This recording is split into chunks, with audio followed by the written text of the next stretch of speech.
Liz. Hey, how's it going, Mr. Robot? Thank you for joining me tonight for another action-packed, God knows where we're going tonight video. Right. Mr. Robot, how are you doing? Well, pretty good. I had some allergies and stuff, but I it's always pretty crazy allergy season here, starting about now, September. Yes, I should imagine so. What do you have for us tonight? I mean, I'm looking at a bunch of funny faces here. I know we channeled this guy before. Yeah, so I wanted to probe the healing arts through like energetic means and through maybe law of attraction, kind of the metaphysical side of healing. Okay, great. All right. Well, take it away, Mr. Robot. Right on. So what I do is Reiki. That's my modality, my affiliation with healing.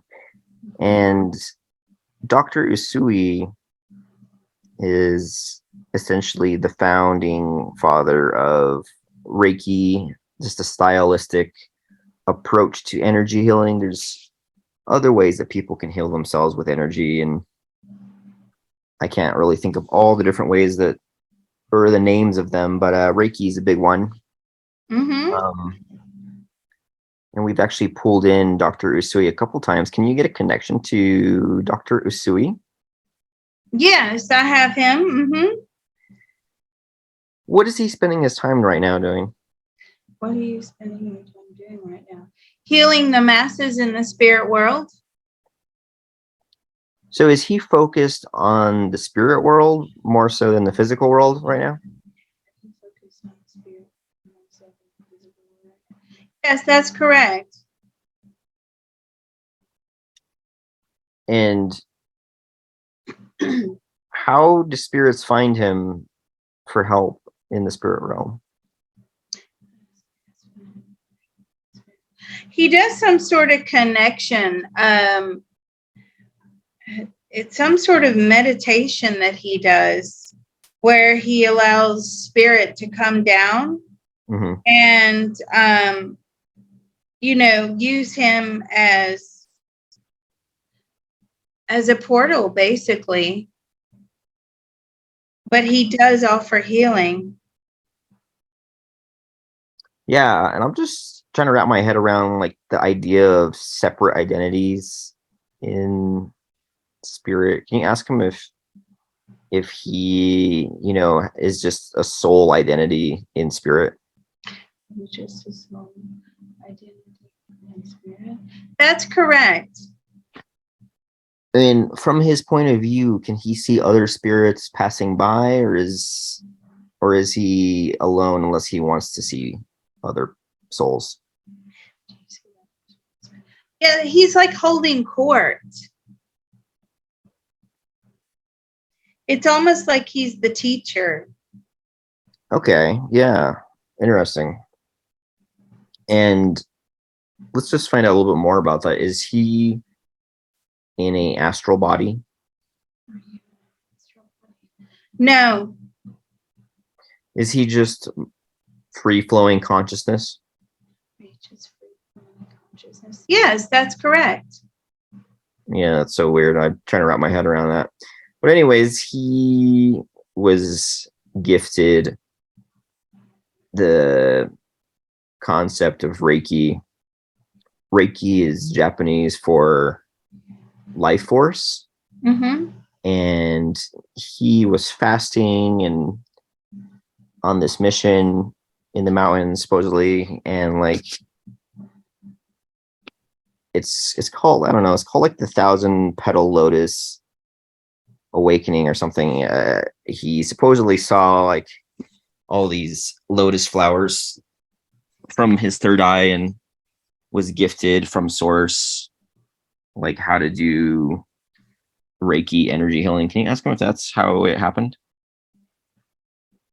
Was it the 1,000 lotus? Yes. Yes. But he And was on a mountain, right? yeah, I see him on a mountain. He's sort of all by himself, though.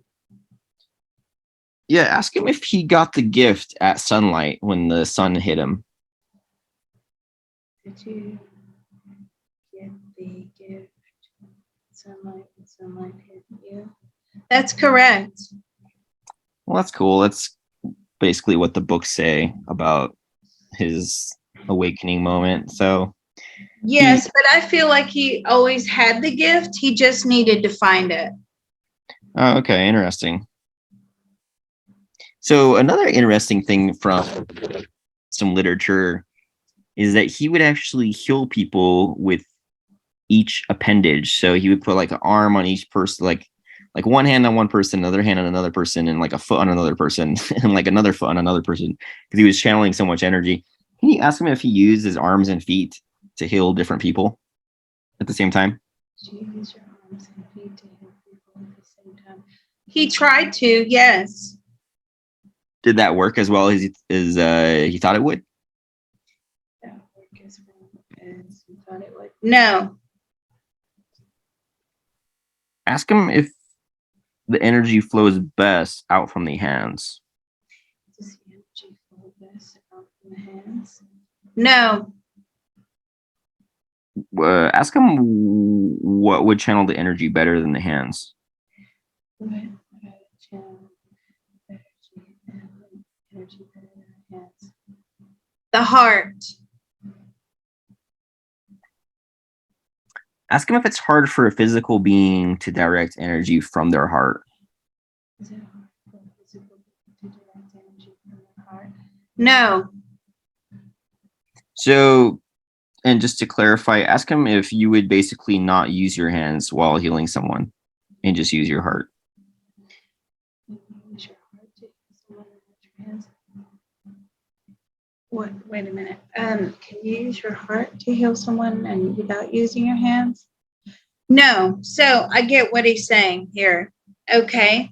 So the most powerful healing modality, or the most powerful way to, send love and healing, is from the heart, but it has to go down the hands.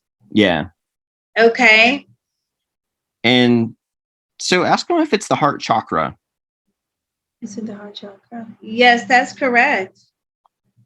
And would a practitioner imagine white light is coming down and then flowing through the heart chakra?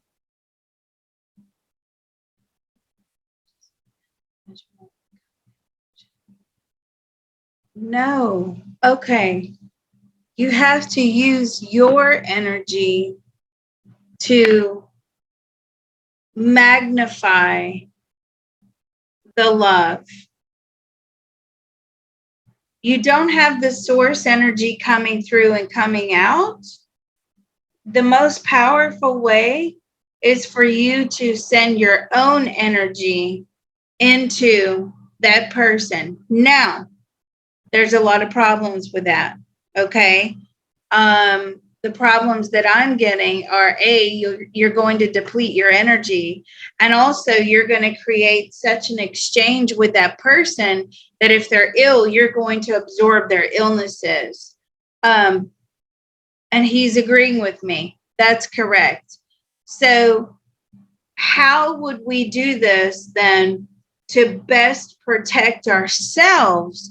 And in order to best protect yourself, you have to use source energy. But our own internal energy is more powerful. So he's saying that you should basically use source energy, though. Right. Because you have to protect yourself at all times. And but your question, see how everything's very literal? Your question was, which is more powerful? Right. And he told us the answer, what is more powerful. However, that powerful healing modality using your own heart chakra, that is dangerous. So he agrees with me that it does have to be source, light, energy, in order to protect yourself. Ask him if we should run source energy through our heart chakra or if it matters. Should we run source energy through the heart chakra? Yes, you can do that. Does it matter? Yes, it does matter. If you're going to do it in such a way where you want to be a professional healer, then you have to run it and do it that way because you're going to be contacting loads of different people, right? Right.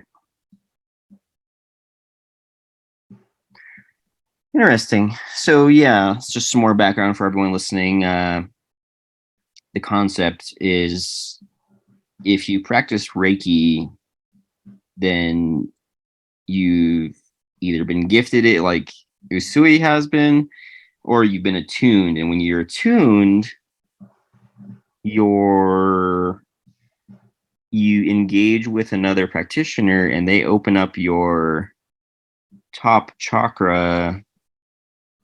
And this is something we touched on last time. It's always hard to find a good photo for these. Ask Dr. Usui how an attunement works. How does attunement work? It's when your body is aligned to the other person or to whatever it is you need to achieve. Ask him why you can pass on the attunement to another person. Why can you pass on the attunement to another person? Because we're all connected by energy strands.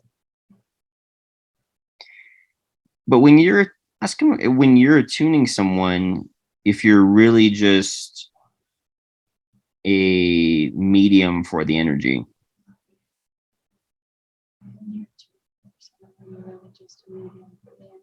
That's correct. Which part? The being a medium for the energy. If you're trying to align someone else to whatever it is you need to get them aligned to. Yeah, so basically to explain, you can go get an attunement from someone like me, and from my perspective, I'm opening up your crown chakra and aligning a few other chakras in your hands and such. And then from there, from which point on, you can actually channel energy through yourself, and it's healing energy. It's life force energy. Can you, just for clarification for everyone, the whole point of this video is just to clarify a bunch of stuff. Can you confirm with Usui that Reiki is channeling source energy? Not necessarily.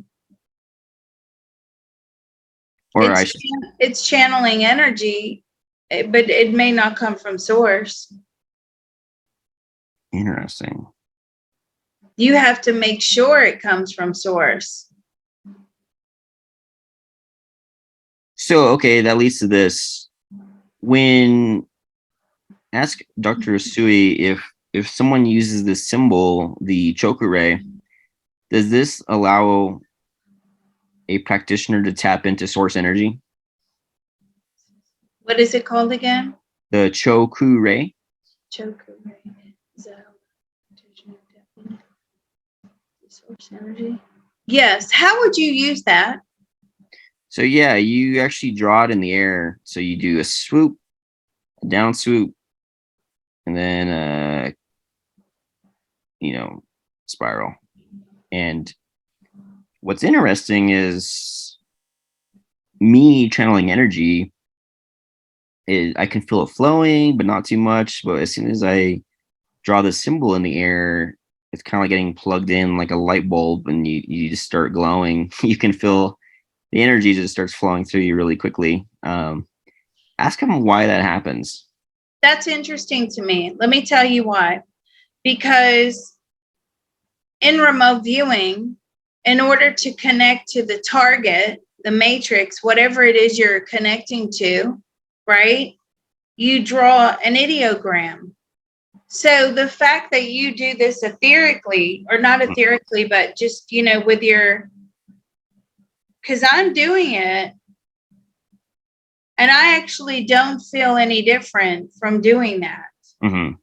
But yeah, I would imagine It's almost like drawing an ideogram in remote viewing to get you connected to the target. Now, before you do that in the air, let me ask you this question.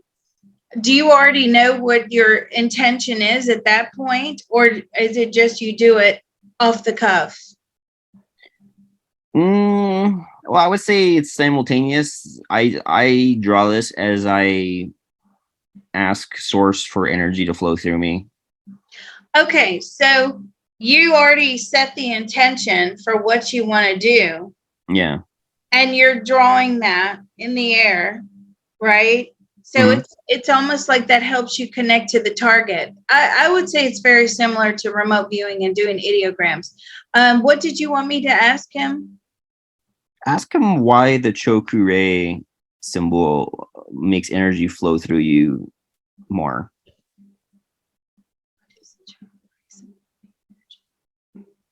Because it opens you up. It tells spirit, source, whoever, that you're now working. It's a symbol of I'm open. Cool. Yeah, and as you just experienced now, if you're not attuned to Reiki, then I doubt you'd feel anything by doing this. Ask. I didn't feel anything.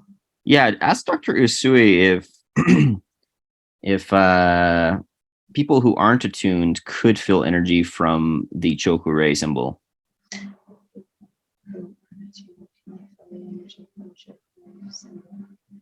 No. Okay, ask him if drawing the symbol is kind of like changing the channel on your radio station.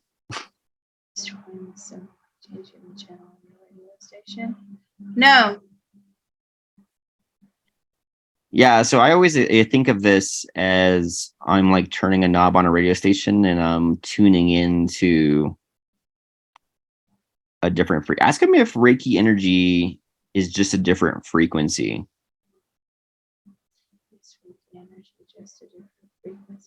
That's correct. Okay, and then for all of our listeners who may be familiar with Reiki, can you ask him if this is the correct direction of drawing this? No. Does he say this one is the correct direction?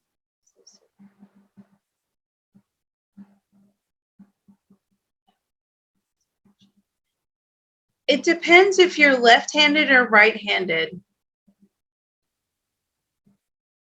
So does he say that both directions would work? Both directions work. Not necessarily. You want to optimize the power as much as possible. Yeah, and so that's the debate. Everyone draws it a different direction, and no one really knows which way it goes. It depends if you're right brain dominant or left brain dominant, and you would know that from being right-handed or left-handed. I think. I don't know. That's what he's telling me. Okay, ask him if a right-handed person should draw it clockwise. Should a right-handed person draw it clockwise? Should a left-handed person draw it clockwise? Okay, so yes, I believe a right-handed person should draw it clockwise, and a left-handed person should draw it counterclockwise. Okay, so this would be, so let's confirm. Ask him if this would be the drawing for a left-handed person. Would this be the drawing for a left-handed person? Yes, that's correct. Cool, and then this would be the right-handed person one. Yes. Yeah, so it's very interesting. There's a few other symbols. And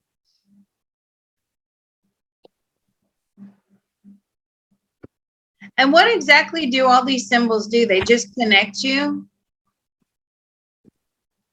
Well, that's the question, really. No one really knows. That's why it's kind of cool to ask him. What is the origin of the symbols?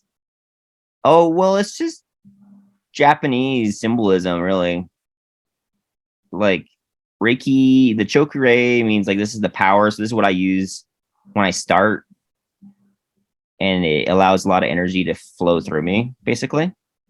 Mm-hmm. And apparently you can use it to turn on other symbols. There's like kind of like these theories of making kind of like, it's called like a choku ray sandwich. So you would draw this symbol and then you would draw this symbol and then this one again that would like power this from both sides to turn this one on. But I think everyone's kind of is grasping at straws on how to really use these. Can you ask him if you need to do that? If you need to make a choku ray sandwich to turn on another symbol? No. Okay, so each symbol will work by itself is the question. That's correct. Yes. And do these symbols pull in source energy? No, you have to pull in the source energy. Okay, ask him what the Daikumio symbol does for a human being. It represents the human body. Ask him if this one unlocks the most amount of energy flow.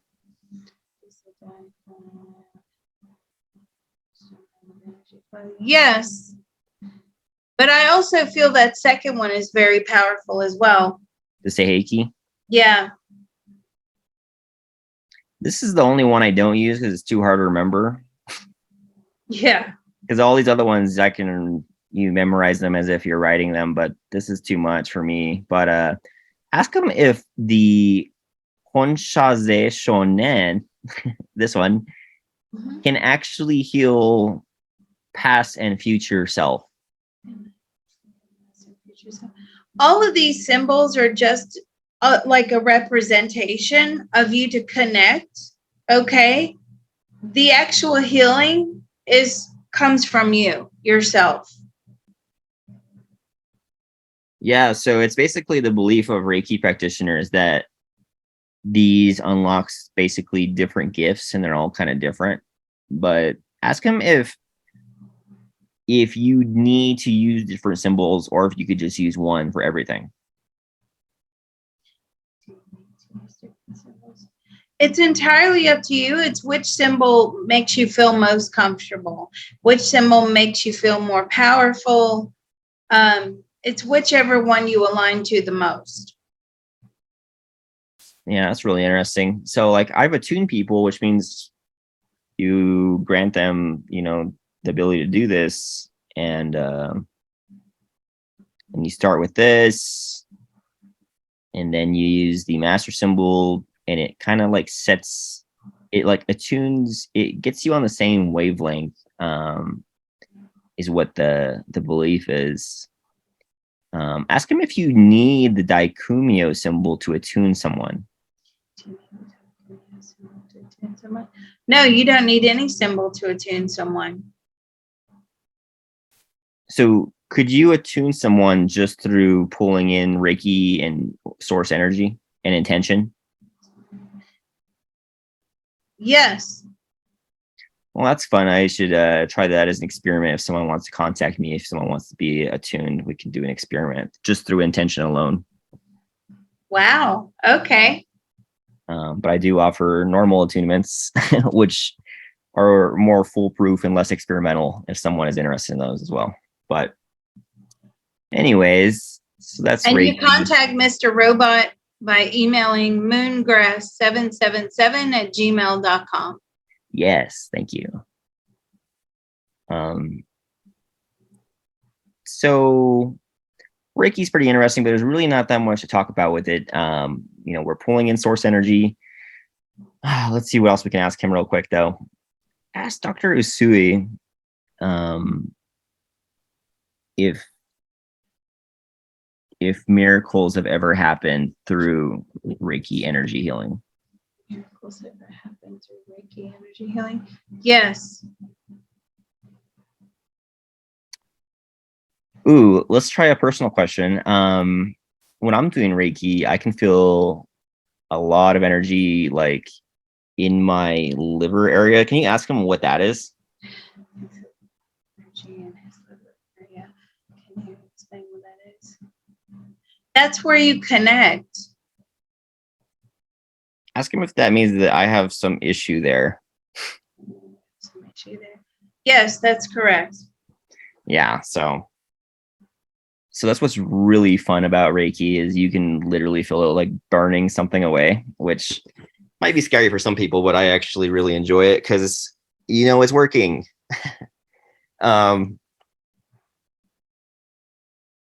Pain is weakness leaving the body, right?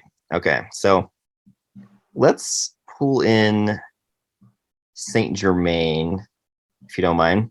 Okay, who is this person or figure? Well, that is the question. People don't really know if he's real or not, but he's the one who does the violet flame. Where did the concept of violet flame come from?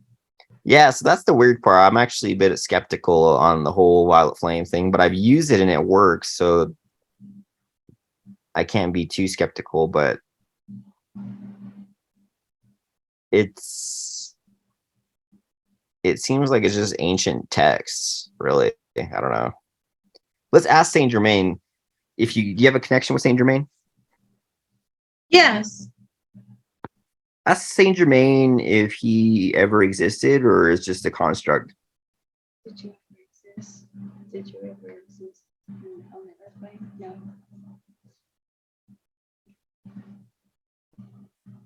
Are you just a conscious mind? Yeah, just a conscious mind construct. So a lot of people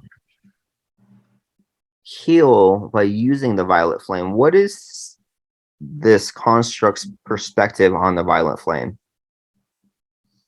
What is this? Conscious mind construct on the violet flame. It's just a way to transmute. And it's how the conscious mind allows the transmutation of energy. Okay, and then to explain a little bit, if I was going to use the violet flame and if I wanted to do it quote unquote properly, I would ask Saint Germain to help me, to allow me to use the violet flame. But if he's just a conscious mind construct, he might not be necessary in the whole procedure. But what you would do is then you would get this violet flame and you would use it to transmute negative energy. Ask him if that philosophy on asking Saint Germain to get the violet flame is valid.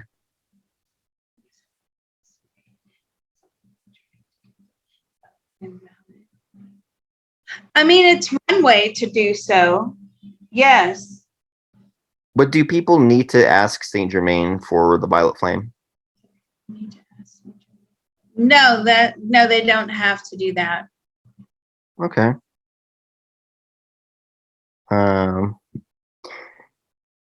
Let's drop Saint Germain, but continue this conversation with Jesus, if you don't mind. Okay. Can you ask Jesus if the violet flame is a good technique for healing? No, he believes God can heal all things. But only if it's in your life path, right? That's correct. Yeah. So some people are pretty upset that they don't get healing, but you might have actually came here for that illness to happen to you. Yes, that's correct. But let's get more specific on the violet flame. Does Jesus think it works at all to transmute? Yes, it does work. So does Jesus think it would work better to ask source energy to transmute than the violet flame?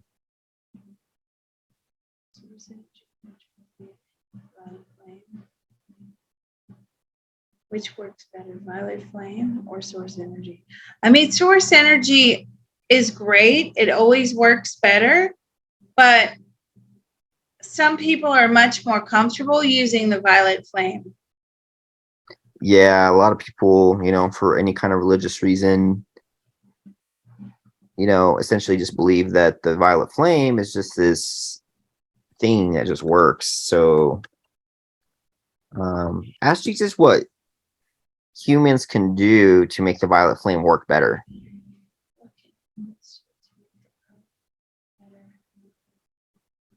Okay. What can we do to make it? The larger it is, the more powerful it is. And so if you're just sending it into a small violet flame, right? It's not going to be as powerful as if you have this very, very large violet flame. And does Jesus think that we can basically just walk into a violet flame ourselves, visually, in your mind? No, I'd never heard of that. Do people actually do that? That's what I do. Is I make a huge. I was looking for something kind of like this, and I would stand in it in my consciousness, and I would use it to burn off all my negative energy. Ooh, I'm doing that now. I think you can use it as, complementary to washing yourself with source energy. Okay. I think if you do a combination of things, that would be most beneficial. Perfect. And P.S. We're kind of redoing this video. So something that we got last time was actually something about a few different colors. So can you ask Jesus if the color violet is the highest vibration for transmuting? Is it color violet the highest transmutation? Sorry, repeat that question. I messed that up. I'm so sorry. Oh, it's okay. Is the color violet the best for transmuting energy? Excuse me. No, not necessarily violet. No.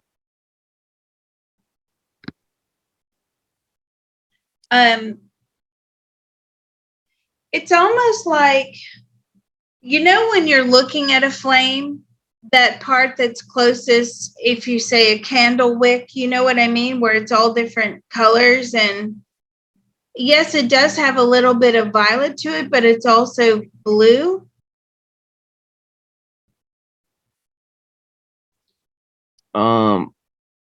Okay, let's talk about the flame analogy. Does Jesus think imagining a flame for transmutation is the best analogy or the best symbol? Symbol for using for transmutation of energy. I mean, it does work. Is that the best one? No, he believes source energy is the best, but he's going to say that, right? Yeah. Okay, it wouldn't be Jesus if he didn't say that. I'm just wondering, can you ask Jesus if he has a bias for the information? Do you have a bias for information? Of course I do. He has the utmost respect for source. God.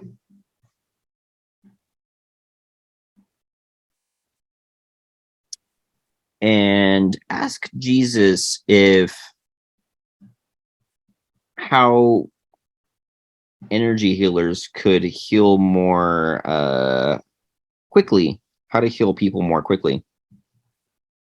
Well, you're not going to heal anybody unless it's in their life path to be healed. How can we heal more quickly? You have to ask source and the divine to come in and do the healing.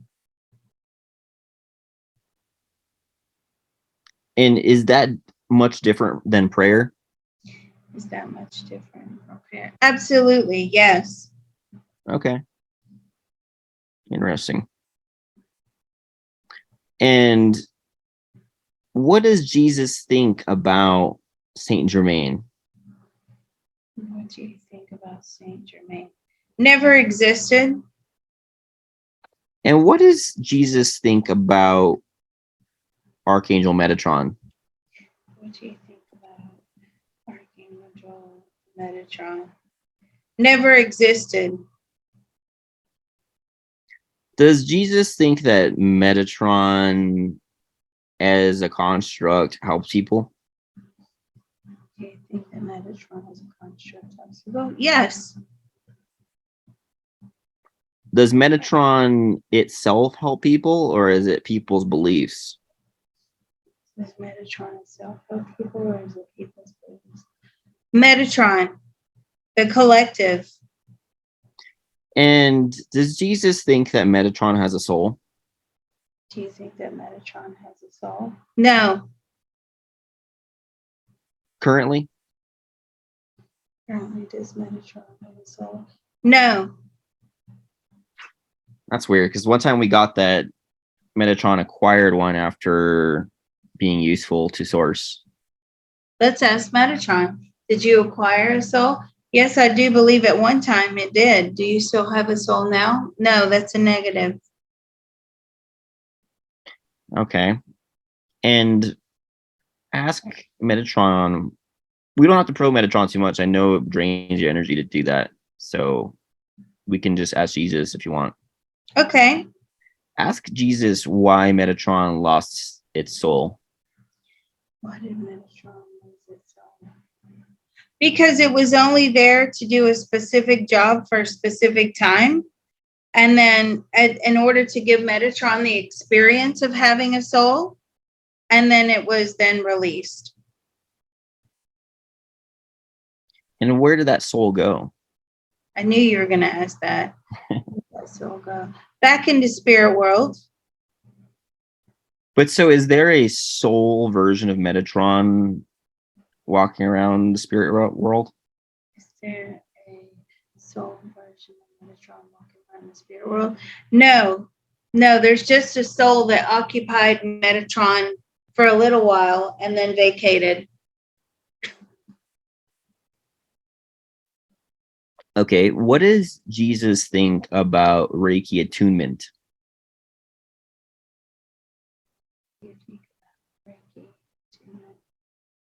It's very good.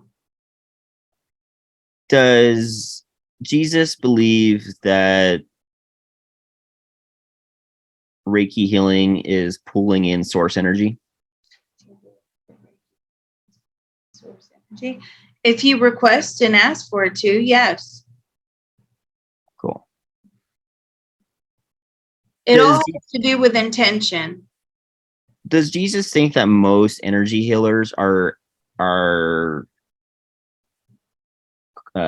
channeling source energy?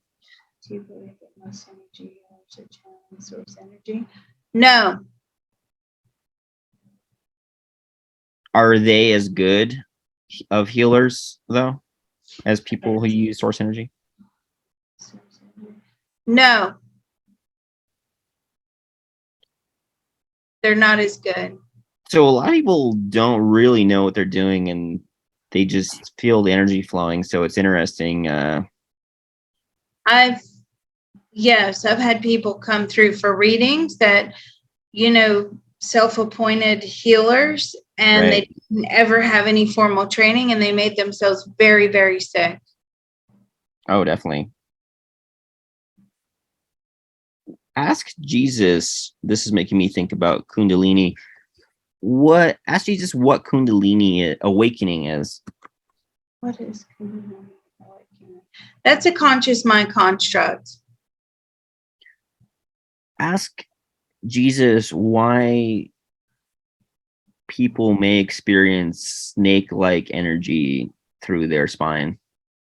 Why do people experience snake-like energy through their spine? That is actually conscious mind interference. And also it's energy. So conscious mind interference because they are trying to label it as a snake, but it's actually energy.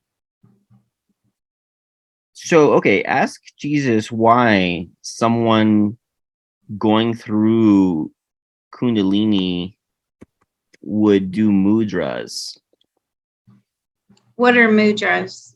So it's when your body starts making these symbols by itself. I mean, some people may do it purposely, but people who awaken their Kundalini, regardless of it being construct or not, their body will often start making these mudras, which are basically your body's symbolism of how to open up different chakras. That's just a natural body reaction. Even when I do the CTT, my head starts rolling. I start rocking. It's just a way to divert and attract energy. Let me ask Jesus. He's just told me that's correct. So it begs the question of the body's own consciousness separate from your own, because your body will start making symbols and stuff. Ask Jesus how that happens. It's the energy flowing through. It takes over the body. And it's sending and receiving messages in order to, receive and send through the universe. It's almost like a universal language. Awesome. So people do experience something, and maybe the naming of it being Kundalini isn't accurate from Jesus's perspective. What does Jesus think is happening when someone undergoes what we label as Kundalini awakening? Well, you're attracting energy, right? So you're pulling more and more energy in, and you are doing a massive energy exchange with the universe. Now, that can be dangerous if you're not grounded and protected. So a lot of people who experience this start seeing into the spirit realm. Ask Jesus why this energetic awakening would cause you to see the spirit realm.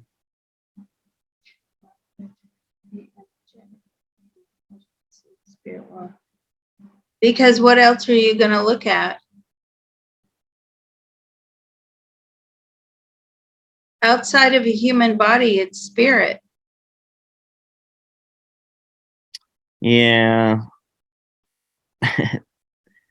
But the question is really like, why would we start to see the spirit realm? I mean, what is happening to the body? Oh, well, why would we start seeing this? Because you're letting go of the body. Okay. And what does Jesus think about spirit guides? Do we have them? Absolutely. What do you think? Yes, we do. What do you think about them? They're there to guide and protect us. And do we have spirit animals?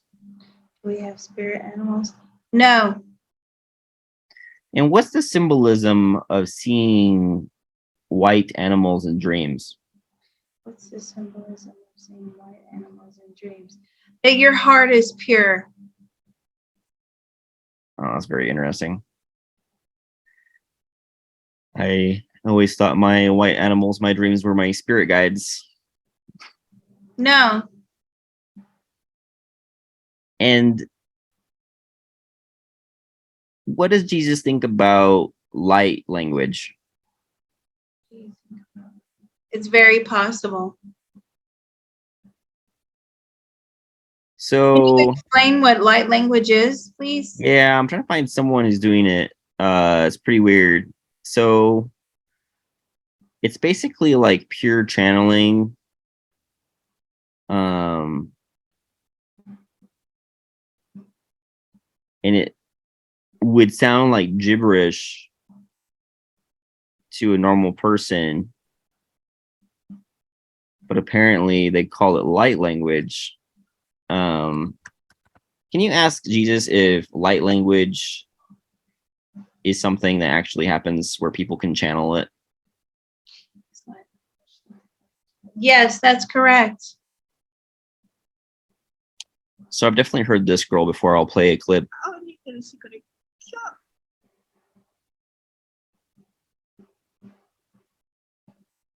So does Jesus think that this example is a good example of how light language would clear blockages and help heal somebody? No, it won't help clear blockages and heal somebody. It's just a way to communicate with the spirit world. You still have to bring that light down and put it into the other person. Interesting. So everyone who prescribes to viewing this simply believes that just by hearing it and watching it, that they're clearing out a lot of their problems. No, they're just communicating. And is the communication from higher dimensional beings? Yes. And do these higher dimensional beings have souls? Not necessarily. Does Jesus think we should only ask beings that have souls for help? Yes. They're bound by universal laws and decrees. Okay, now for the fun stuff. Let's ask Aerative what he thinks about some of these things. Oh gosh. Okay. What do you think about light language? It's a way to communicate. It's very powerful. It's very uplifting. That's why people do feel like they've received some sort of healing, because you're elevating your consciousness to a different level, and you believe you're being healed. Are they being healed? No, they're not being healed. And what does Aerative think about energy healing? What do you think about energy healing? It's necessary. You can't rely on other sources. You have to take matters into your own hands. For sure. I believe that. That's why I did it. And trying to think of questions that would, not single out the alien opinion on source energy too hard, but what does Aerative think about someone healing themselves in terms of like cancer? Can someone heal themselves who has cancer? Can someone heal themselves who has cancer?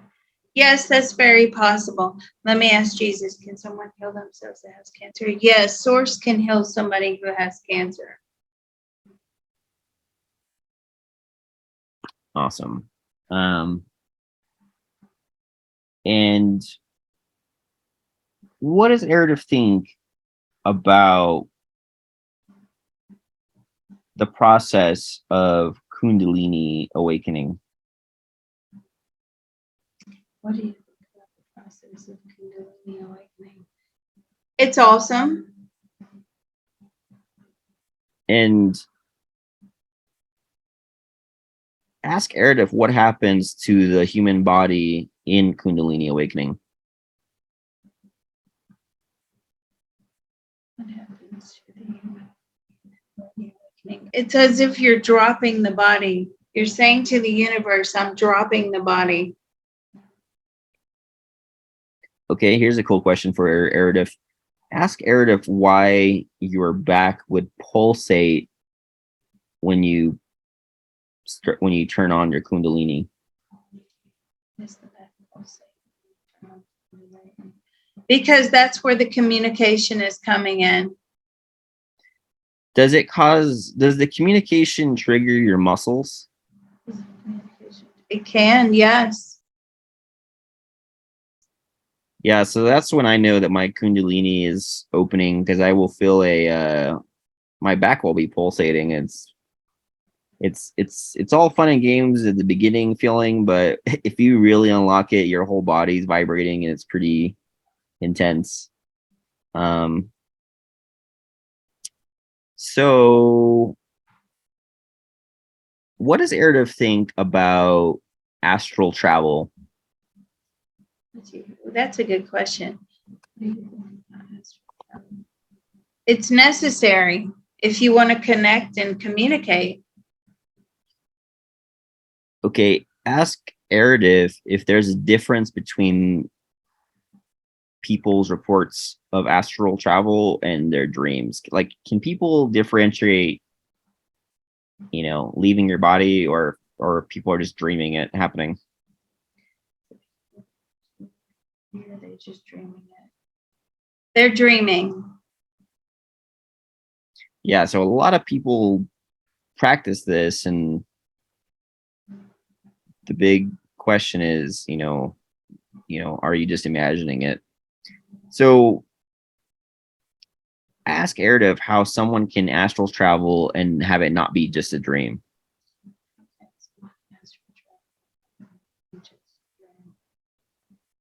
You have to leave the body.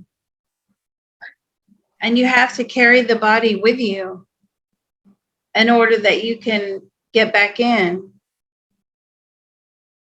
So is there a silver string that goes back to the body? Yes, there is a silver string that goes back to the body sometimes for some people. Other people carry their body with them. Ask Aerative if there's danger to traveling and leaving your body unoccupied.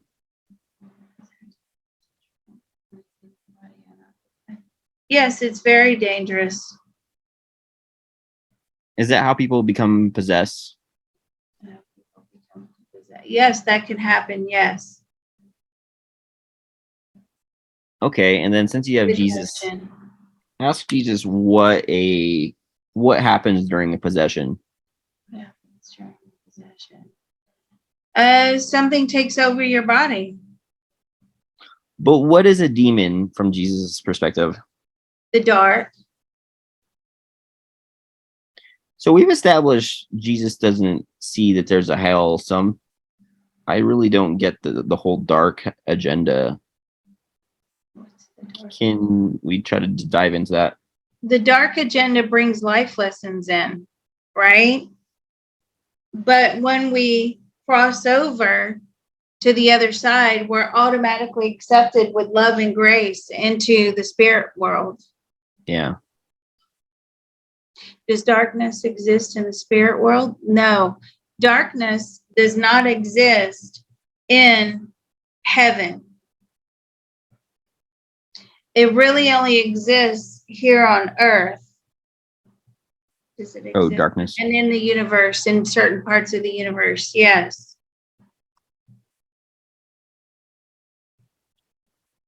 So does Jesus think that Aerative is full of darkness? Do you believe it's full of darkness? No. Okay, does Jesus think that Aerative is evil? No, it's just forbidden. I see. I don't like that. You don't like what? That it's forbidden and we're talking to it? Or Well, yeah, I mean, limitations? there's so much alien information, and it seems like it's really the chronological step forward from a human is to be more advanced and have interstellar travel, and to just say that it's all forbidden and evil, it's kind of weird to me. But lots of things that Jesus says are forbidden, right? Think about the divine laws: adultery, stealing, murder. true. You know what I mean? All of that is still forbidden, but people seem to do it anyway. In fact, when it comes down to those divine laws, people are rejecting them and people are ignoring them. They're becoming less important.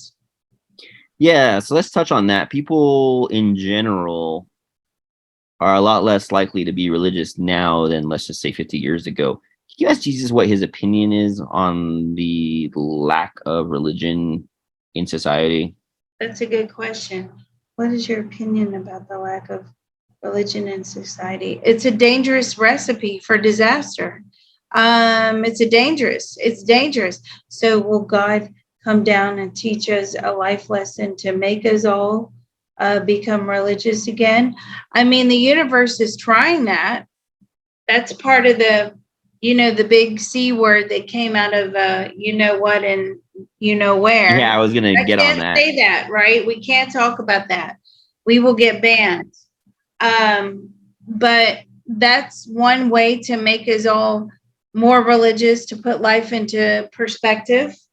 Okay, so how will you make the pendulum swing back the other way so that people are more religious? And I don't feel like we're going to go back to being more religious. We are moving into a more spiritual existence as opposed to organized religion.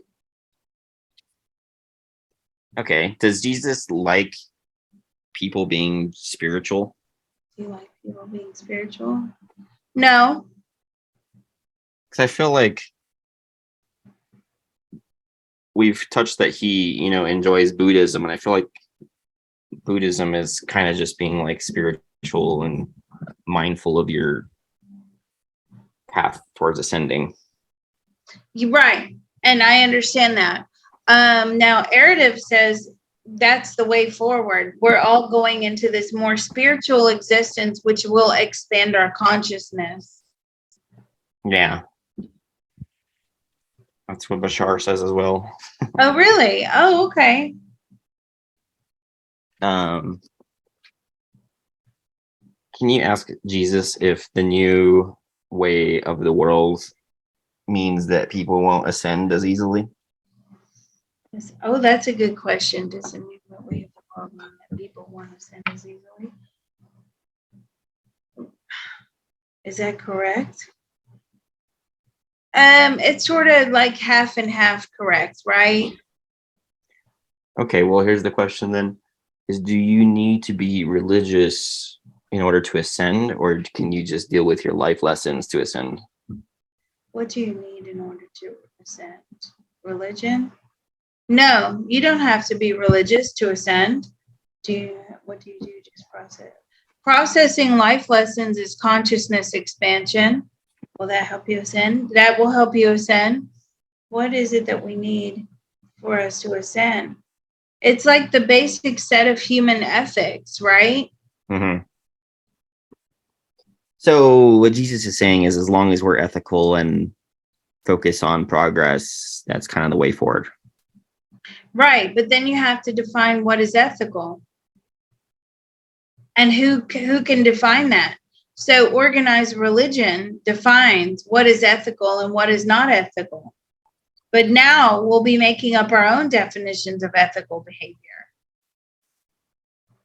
Right. And an example would be assisted suicide, right? In Europe, or, frozen embryos. Is that ethical? I don't feel like there's a soul.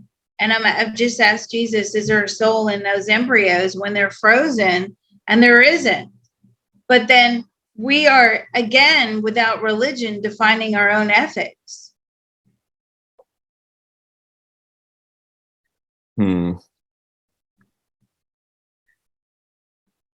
Yeah, what does Jesus think about suicide? What do you think about suicide? It's a sin. You'll have to repeat it. That lifetime? Yes. You'll have to repeat the same lessons. And I just thought of something, but it's not too much on the same topic. Can you ask Jesus if the Zeta Reticuli are Earthlings from another dimension? I don't even know what that is. Are Zeta Reticuli Earthlings from another dimension? Are they Earthlings? No. Okay, and then ask Aerative the same question. Earthlings from another dimension? No.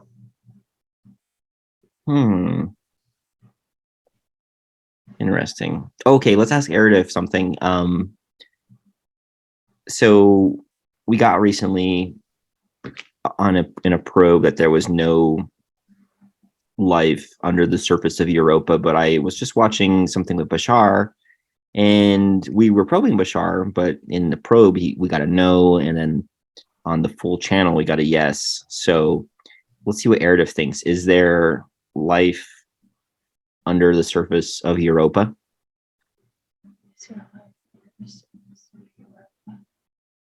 Yes.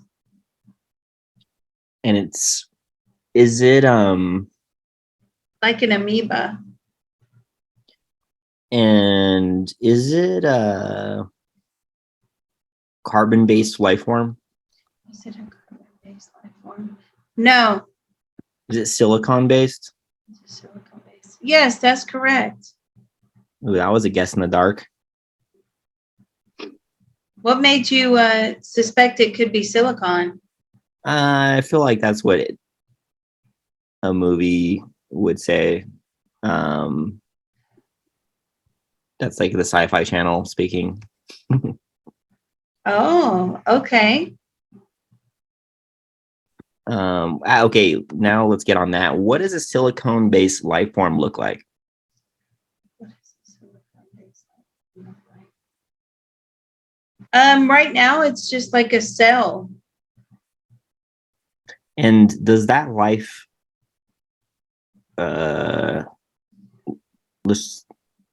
that product, is it a product of source energy? Is it a product of source energy? Yes, that's correct. Okay, cool. Now let's confirm with Jesus. Is there life under the surface of Europa, the moon of Jupiter? Is there life under the surface of Jupiter? Yes, that's correct. Ooh, awesome. That's great. Mm-hmm. Yeah, so I thought of that because I was listening to a Bashar video, and he said that one of these days we're going to discover a new type of life form that we're not familiar with under the crust of Europa. So it's also verifying Bashar's information. Oh, okay. So I'm always trying to basically validate all these different sources of information with each other by cross verifying them. Europa looks like this. It's just icy, but it's basically rumored to be just full of water. Can you ask Aerative if it's full of water underneath the surface? Yes, that's correct. And ask Aerative if in a couple billion years, if that life form has evolved and traveled. A couple billion years of that life form evolve and travel. Yes, to Earth. Oh, awesome. And what does that meeting look like? Is there still Earthlings at that time? Yes, that's correct. Yes. And so what kind of scares me is that in a recent probe, I asked about the civilization that was here 2.7 billion years ago that none of us are aware of. So I'm wondering if we all get wiped out, extinction event, millions of years go by, humans kind of repopulate the earth. Ask Aerative if it's the current form of humans that exist now that encounters the Europa's life form.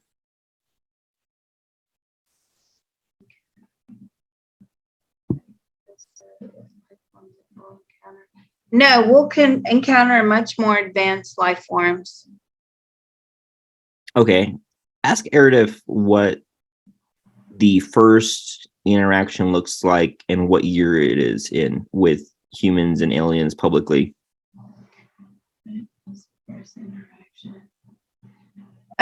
So they'll eventually evolve to look very similar to humans. And it's several thousand years out in the future. Yeah, so actually in a recent Bashar video, I got that there's a human alien hybrid program going on right now. Can you ask Aerative if there's still a human alien hybrid program going on right now?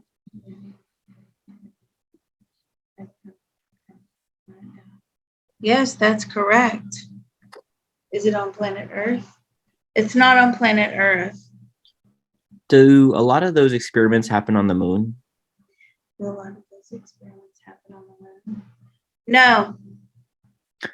Okay, and then I heard something the other day that validated what you said about not necessarily abducting the person, but kind of their essence. Mm-hmm. Can you ask Aerative if when someone is abducted, if they're being pulled into a different dimension? Yes. Cool. So that validates what Bashar was saying, is that you're actually being shifted from this dimension to another dimension. And then what you perceive as fear is actually just your brain not knowing how to work your body in a different dimension. Can you confirm that with Aerative? What's the question? Ask Aerative how a human reacts when we are shifted into another dimension. How does a human react? Does a human react? Shell shocked, scared, fear, terror. And if a person is used to this dimensional shift, would they experience fear?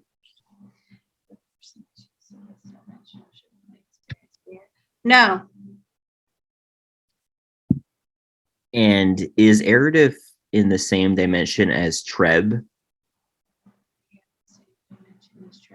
No. What is the difference in their dimensions? I don't know that he's showing or she's showing me, he or she, whatever, showing me like a black hole. And is Like he's on the other side of a black hole. does Aerative? Okay, ask Aerative if he resides in our universe. Our universe? No. And ask Aerative without invoking Treb if Treb resides in our universe. Does Treb reside in our universe? That's correct, yes. So in one of our videos, we got that, we are locked in our universe and we don't get to travel to other universes, basically. Mm-hmm. But these consciousness supreme beings get to do whatever they want because they have lived for eternity. Ask Aerative ask Aerative what the Earth like is it, what the Earth is like in his dimension. It's very plain. Nobody lives there. And ask Aerative if Bashar is in his universe. Is Bashar in your universe? No. Bashar is in our universe. Is Bashar in our universe? Yes. So what's really interesting about Bashar is that he says that he is the future self of Daryl Anka. Can you ask Aerative if that's correct? Ooh. Yes, that's correct. Cool. Yeah, so but how far into the future? Yeah, what do you get from Aerative? I mean, I feel like it's millions of years away. Well, the essence of Bashar that is channeled, I think he said that he's about 3,000 years in the future. Okay. But I feel like I'm hijacking the video with my interests. So I'm trying to think of how we can come back to energy healing. What does Aerative think is the best way to heal oneself? Energy healing. Ah, that's great. And I really want to hear about how the Palladians lives. Ask Aerative how a Palladian administers energy healing. How does the Palladian administer energy healing? Through touch. And from his perspective, were Palladians much more advanced than humans currently? Absolutely. And do Palladians still exist? Yes. And what part of the universe are Palladians? Palladians in our current universe? No. What part of the universe? I don't feel like they existed within the universe right now.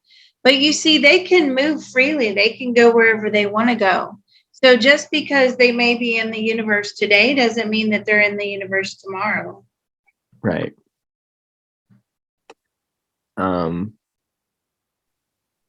And I want to clarify one last thing that we just talked about, the moon thing. I'm kind of upset that Bashar, we were probing him and he said that there was no life. Can you pull in Bashar and ask him why he said there was no life under the surface of Europa?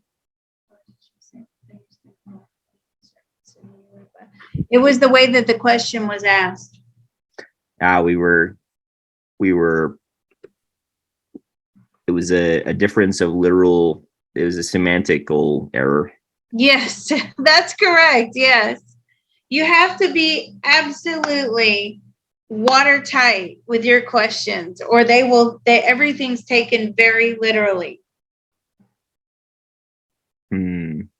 Okay, ask Bashar if there is a silicon-based life form under the surface of Europa. Yes, that's correct. Okay, tell him he earned his merits back. I was disappointed with him. Well, it's the way we ask the question, so. Yeah, well, you know what's annoying about that is they're these advanced beings and they can't beat around the bush with us. It's like, come on. Yeah, really. Let's ask Bashar this. How accurate do you think your crypto calls are? 100% crazy. Okay. I think this is a good place to stop the video. Perfect. Well, we will have to do another Bashar crypto video and see how that pans out. Yeah, that would be great. So if you want to get in touch with me, I am Liz Cross from psychiclizcross.com.